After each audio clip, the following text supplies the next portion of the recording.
When the ancient Greek civilization first journeyed to Egypt and laid witness to its incredible methods of construction, megalithic structures, advanced cities and technologies, and incredible strides in mathematics and philosophy, not only were they completely intrigued by this, but they quickly worked to try to classify what they saw and provide it with the names we know today.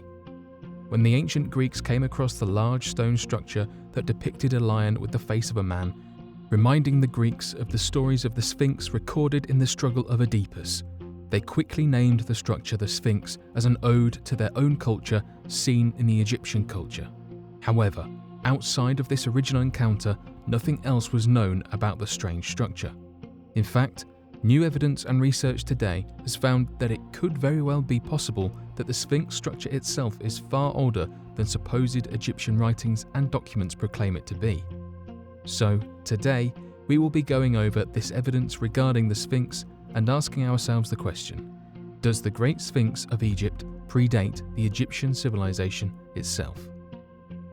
One of the main reasons for why the Sphinx has been dated its current age of being only 4,511 years old is not due to carbon dating or other reliable efforts made to accurately measure its date, but rather because of ancient Egyptian hieroglyphics and documents that detail that the Sphinx was supposedly created during the reign of Egypt's 4th dynasty.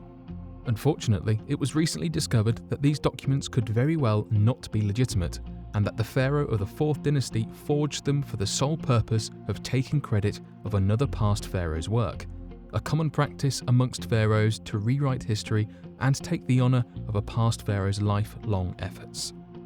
This was discovered not by taking a closer inspection at the Sphinx, but rather discoveries made in the tombs of long-deceased kings of Egypt.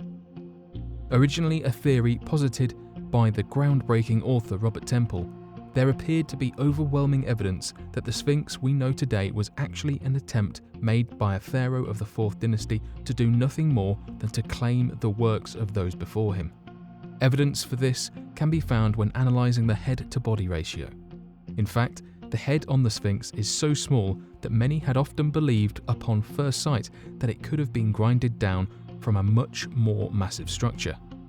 The second piece of evidence is provided by the hieroglyphics located at the Temple of Teptufa that outline in great detail that the original god of ancient Giza was Anubis, and the accounts and images of Anubis in his jackal form are drawn all throughout the site in the same pose as of the body of the Sphinx, with no mention of a lion of any kind at the ancient city. Interestingly enough, this exact same pose was discovered in one of the only tombs of an Egyptian pharaoh ever discovered that had been completely undisturbed since his burial, the tomb of Pharaoh Tutankhamun.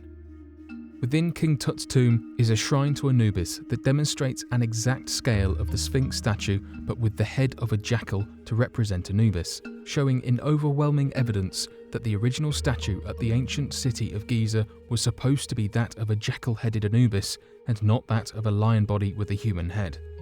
So where do we get the idea of a human head and a lion body? The truth is, the only reason why the statue is referred to as a sphinx is because of old Greek mythologies, such as those of Oedipus, that talk about a lion with the head of a man, called a sphinx, but no such symbol exists in that of ancient Egypt. This means that the hieroglyphic texts that describe the Sphinx with a human head to represent the pharaoh of the 4th dynasty was nothing more than a forgery by the then pharaoh to take credit for a great statue of which he had not created or designed. In fact, a pre-dynastic pharaoh gives a great account about providing his royal dog a grand burial at the site of ancient Giza. In this text, his argument for why he had such a royal burial for what has been speculated to be his guard dog was due to his want and need to have the dog buried before the great god Anubis. Not only definitively proving that the Sphinx was originally that of the god Anubis in the jackal form, but also that the structure itself was created during the pre-dynastic times, long before any pharaoh could claim ownership of its creation.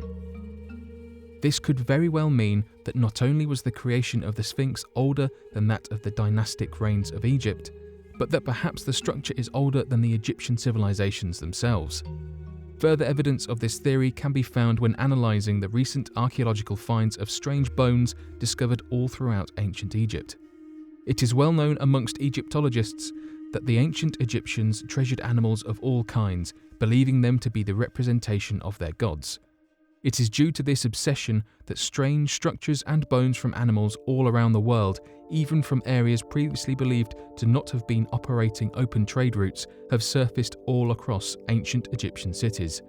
Described as Egyptian zoos, strange hieroglyphics and designs have come forward showing evidence that not only were the early Egyptians capable of owning strange beasts from around the world, but that they possibly possessed an extinct species of woolly mammoth.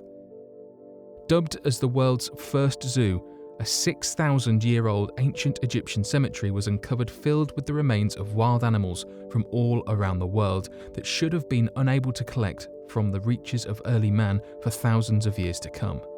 Skeletons of ostriches, crocodiles, leopards, and other exotic animals were found alongside pools of water, large fenced in cages, and a potential animal hospital filled with removed molars, teeth, claws, and evidence of animal surgeries. Though the importance of animals regarding the Egyptian religion was widely known, the evidence of the global reach of the species available to them, including species long believed to be extinct, has been a mystery that even the most elite of archaeologists and Egyptologists have failed to explain. This is odd, though mostly due to the fact that it is widely believed by historians and archaeologists all around the world that the oldest civilization to exist was merely 10,000 years old. However, evidence in the fossil record shows that the modern-day intelligent human has been around for more than 50,000 years.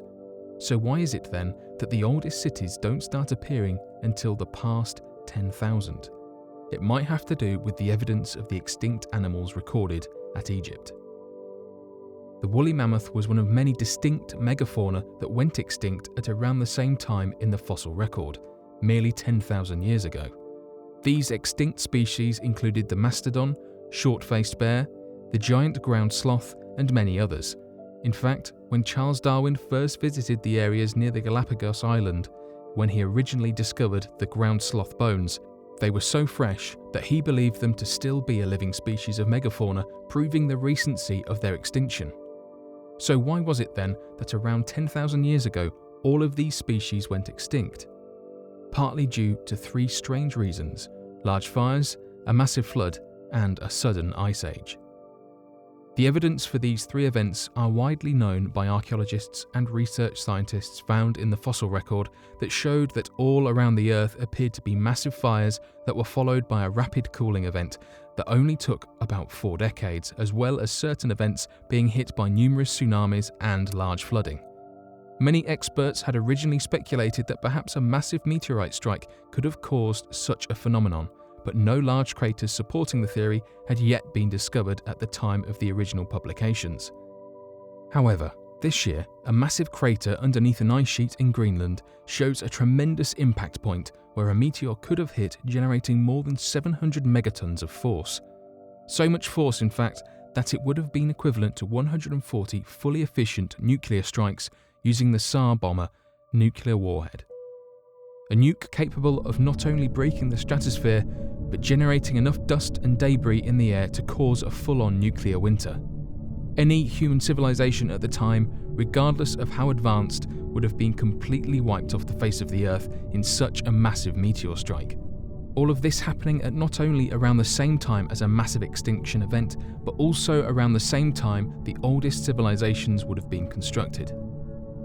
Could this be evidence then that perhaps the pyramids and the Sphinx, as well as many other advancements made in megalithic structures and creations, could actually more accurately come from the efforts of human beings from before this catastrophic event, and the Egyptians were merely the surviving peoples to pick up where humanity left off?